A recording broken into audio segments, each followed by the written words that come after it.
Imaginez que vous pénétrez dans une réception somptueuse, préparée avec un soin méticuleux jusqu'au moindre détail, où la lumière dorée et chaleureuse se diffuse à travers l'espace, se mêlant à des mélodies envoûtantes et où les tables regorgent de plats opulents et de boissons rafraîchissantes. Pourtant, une étrangeté glaçante s'impose. Il n'y a personne d'autre que vous. Vous vous installez sur un sofa. Savourez un biscuit en battant la mesure du pied au rythme de la musique, tout en jetant des regards anxieux vers la fenêtre, espérant l'apparition d'une silhouette. Mais seul répond le silence enveloppant, accompagné de la nuit noire et impénétrable au dehors. Vous essayez de crier ou de publier un message sur les réseaux sociaux pour signaler votre présence, mais les heures s'écoulent inexorablement. L'aiguille de l'horloge avance vers minuit, sans qu'aucun pas, aucun rire ne vienne rompre votre attente.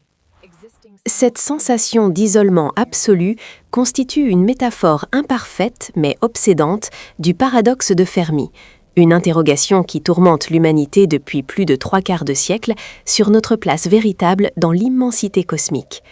L'histoire commence un midi de l'année 1950, lorsque le physicien éminent Enrico Fermi, en compagnie de ses collègues, discute de la possibilité d'une vie extraterrestre. Soudain, il lance cette question fameuse. Si l'univers est si vaste et la probabilité d'émergence de la vie si élevée, où sont donc tous les autres ?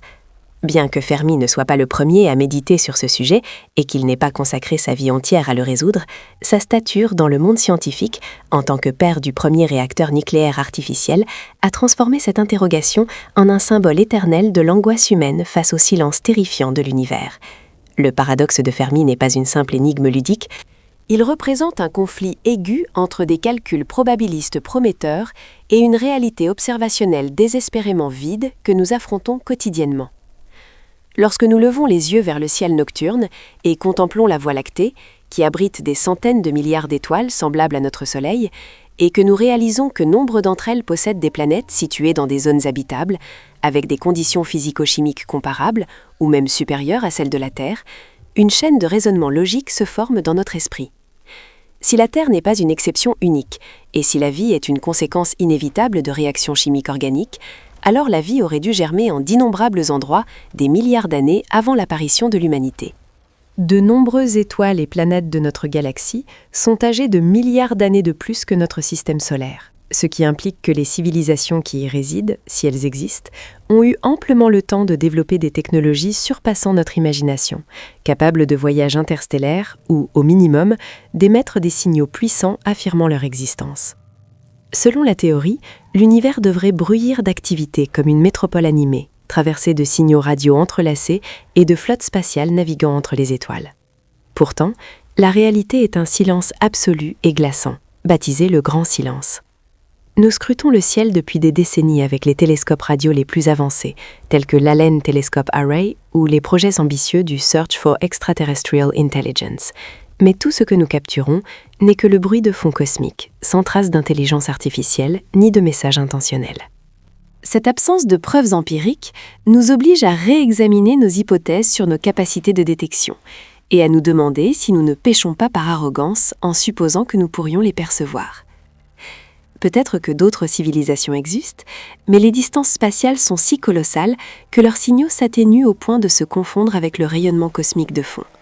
Ou simplement que la lumière et les ondes radio mettent du temps à voyager, si bien que nous observons leur passé plutôt que leur présent. Les signaux radio émis par l'humanité n'ont parcouru qu'une centaine d'années-lumière, une distance infime comparée à l'immensité galactique. Peut-être que d'autres civilisations se trouvent dans une situation analogue, ou qu'elles ont évolué vers des modes de communication plus sophistiqués que nous ne comprenons pas encore, comme la transmission par neutrinos ou par intrication quantique. Une idée explorée récemment par des chercheurs en 2024, suggérant que la prochaine étape du Search for Extraterrestrial Intelligence pourrait consister à sonder les communications quantiques pour détecter des échanges extraterrestres cachés. Une autre possibilité, plus philosophique et sociologique, est l'hypothèse du zoo, où la Terre est traitée comme une réserve naturelle ou un laboratoire biologique observé de loin par des civilisations avancées sans intervention.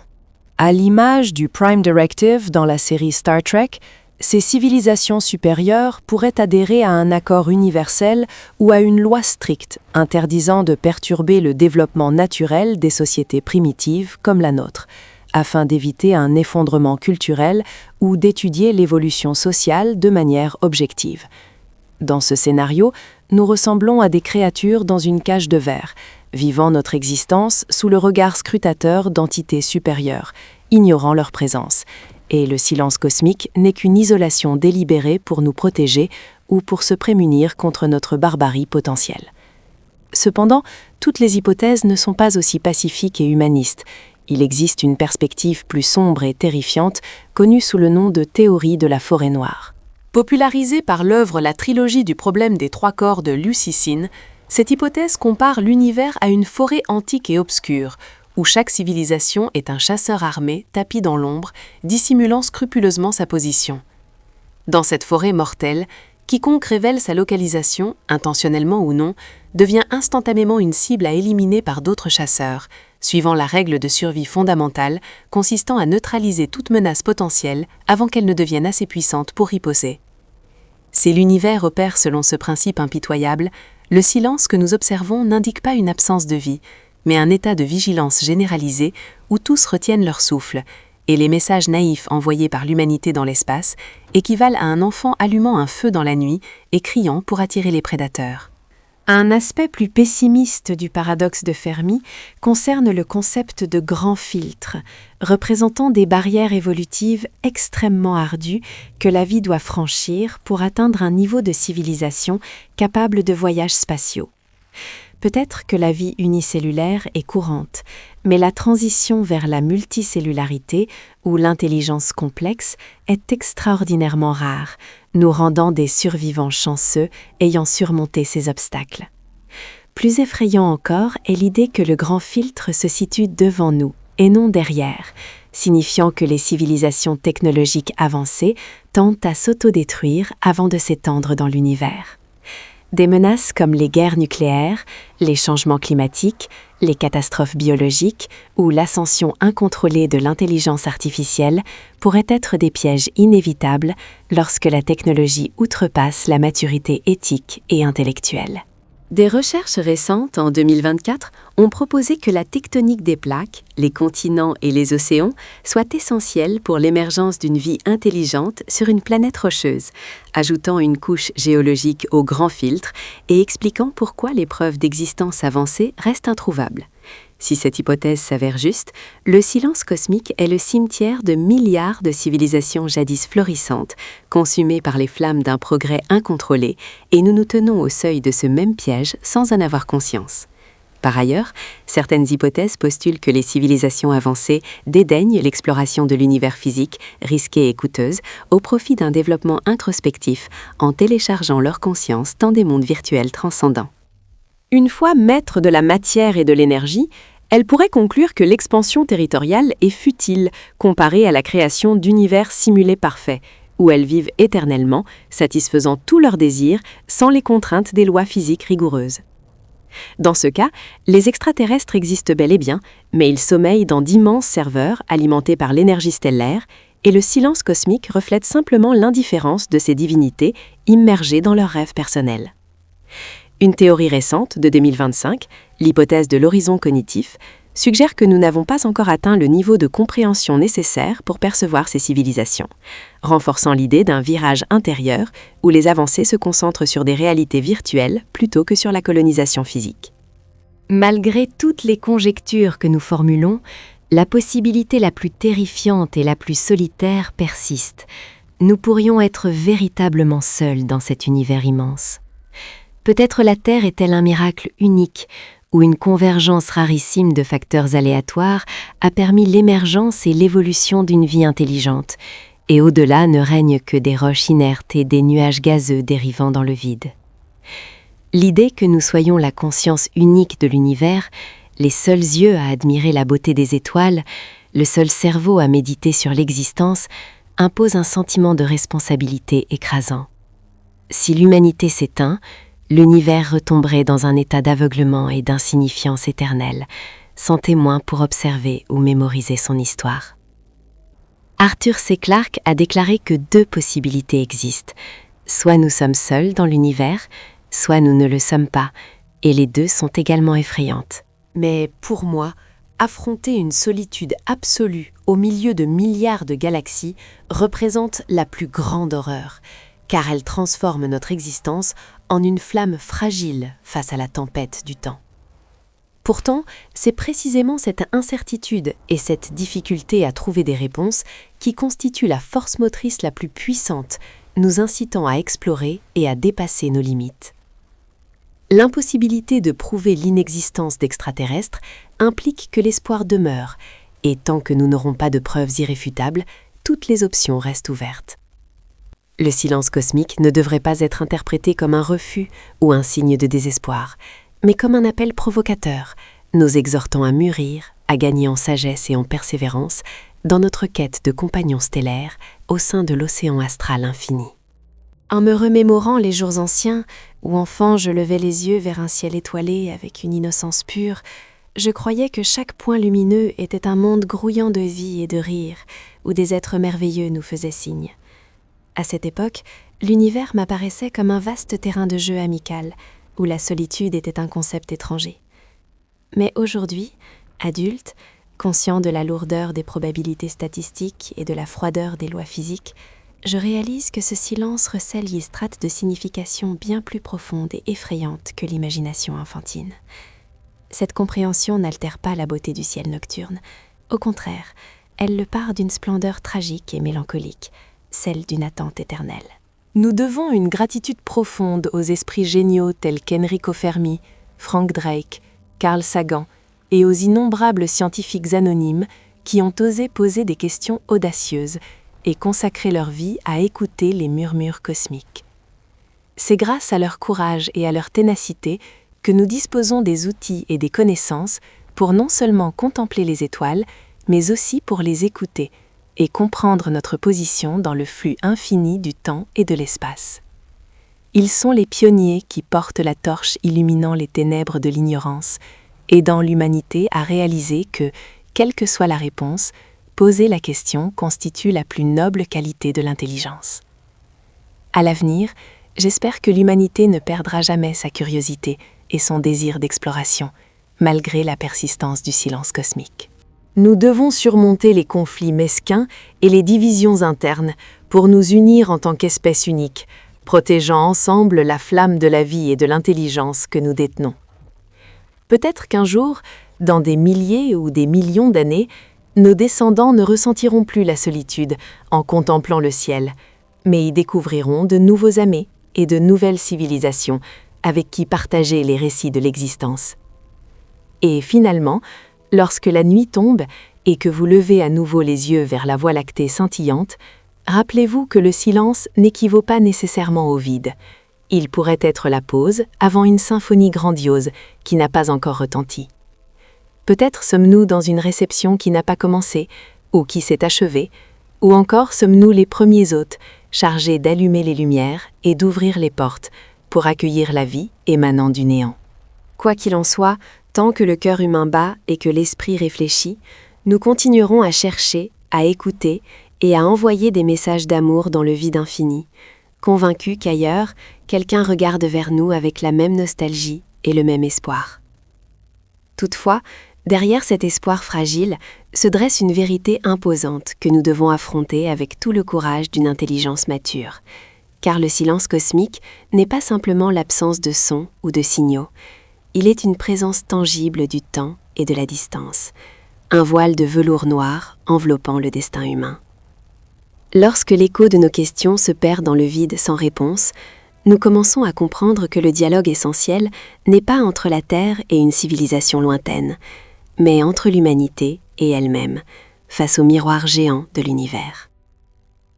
Cette solitude pressante, loin de nous plonger dans l'abîme du désespoir, agit comme le catalyseur le plus puissant pour forger le sens de l'existence. Si l'univers est une demeure déserte, alors chaque battement de cœur humain, chaque idée jaillissant dans un cerveau, chaque œuvre d'art créée devient infiniment précieuse, comme une unique bougie brillant dans la nuit éternelle de l'hiver. Nous devons admettre que la probabilité pour que la vie intelligente germe et évolue au point de questionner ses origines est infime. Un hasard miraculeux à la frontière fragile entre ordre et chaos. Au cours des milliards d'années d'histoire cosmique, la matière a subi d'innombrables transformations, des nuages gazeux primordiaux aux explosions de supernovae, pour finalement cristalliser en chaînes d'acides désoxyribonucléiques complexes, porteuses de la capacité à percevoir le monde. Ce parcours n'est pas une ligne droite inévitable, mais une série de coïncidences extraordinaires où le moindre changement dans une constante physique aurait rendu l'univers un royaume mort ou un bouillon de particules élémentaires éternellement bouillant. Par conséquent, notre présence ici et maintenant n'est pas seulement un événement biologique, mais un phénomène cosmologique symbolique, où l'univers, à travers les yeux humains, commence à se contempler lui-même. En scrutant les profondeurs du grand silence, nous discernons la responsabilité lourde mais glorieuse de l'espèce Homo sapiens. Si nous sommes véritablement les seuls êtres intelligents ou les premiers à s'éveiller dans cette galaxie, notre mission dépasse la survie ou le développement économique pour s'étendre à la garde de la flamme de la conscience. Nous sommes la mémoire de l'univers, le dépositaire de la beauté des couchers de soleil pourpre sur des planètes inexplorées, le registre des lois mathématiques régissant le mouvement des galaxies, et le seul lieu où l'amour, la compassion et l'éthique peuvent exister. Si l'humanité s'éteint, cette perte ne signifierait pas seulement la fin d'une espèce, mais le retour à l'aveuglement d'un pan entier de l'univers, rendant vain des milliards d'années d'évolution. La maturité d'une civilisation ressemble à celle d'un individu, exigeant un passage d'une posture d'attente de salut extérieur à une création autonome de valeurs intérieures. Nous ne pouvons rester des enfants assis à la fenêtre, espérant des compagnons imaginaires. Nous devons devenir des architectes, bâtissant notre foyer au milieu du désert.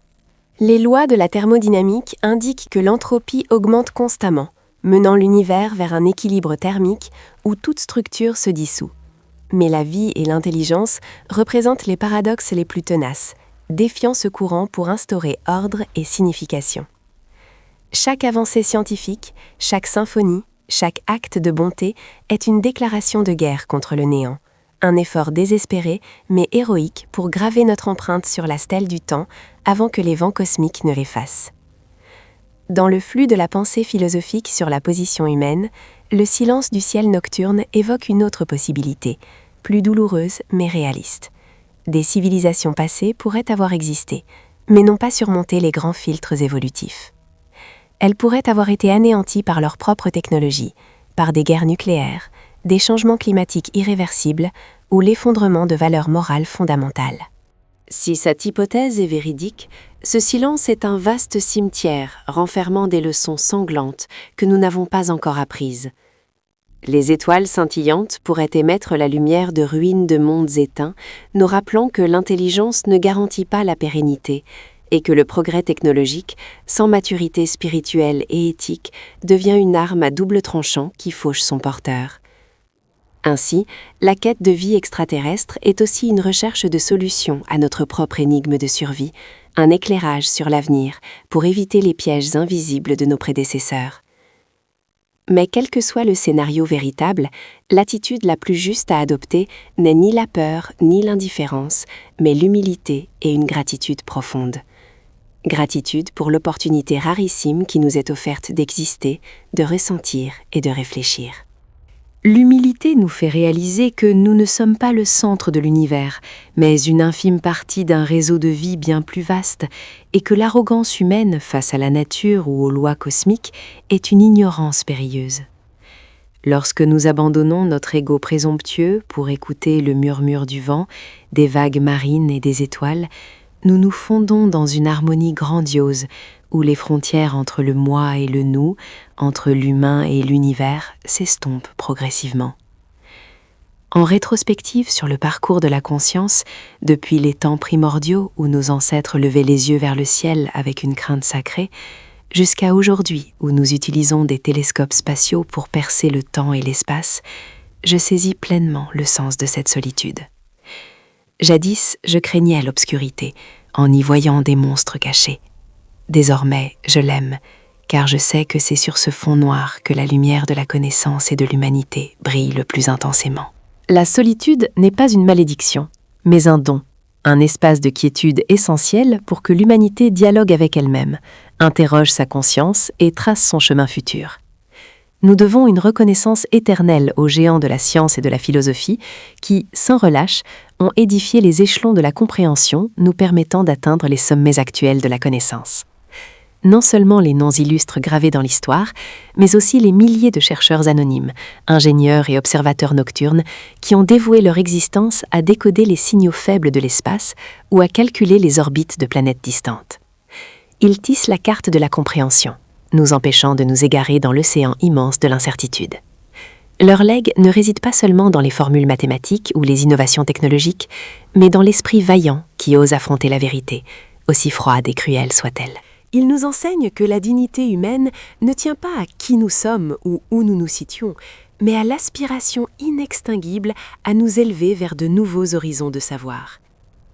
Tournée vers l'avenir, je nourris une foi inébranlable en ce que l'humanité surmontera cette phase infantile turbulente pour entrer dans l'ère de la maturité d'une civilisation planétaire, et au-delà.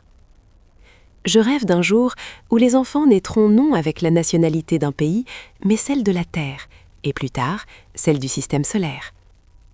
Ils contempleront les étoiles non comme des entités étrangères, mais avec une familiarité aquine à des îles voisines dans un archipel lactal. La technologie cessera d'être un outil de domination mutuelle pour devenir des ailes nous portant plus haut et plus loin, semant les graines de la vie et de l'intelligence dans les terres stériles cosmiques. Nous ne serons plus des observateurs passifs, mais des acteurs engagés dans la construction de l'univers, transformant le silence mortel en symphonie de vie diversifiée et abondante. Et pour clore ces réflexions, je souhaite laisser une notion à ceux qui se sentent perdus dans le tourbillon de la vie ou insignifiants face au ciel nocturne. Souvenez-vous que chaque atome de votre corps a été forgé dans les fours stellaires d'étoiles mortes il y a des milliards d'années. Vous ne vivez pas seulement dans l'univers vit en vous.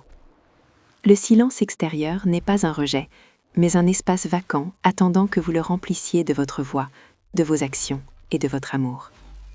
Nous sommes la manière dont l'univers se connaît lui-même, les yeux par lesquels il se contemple, le cœur par lequel il ressent.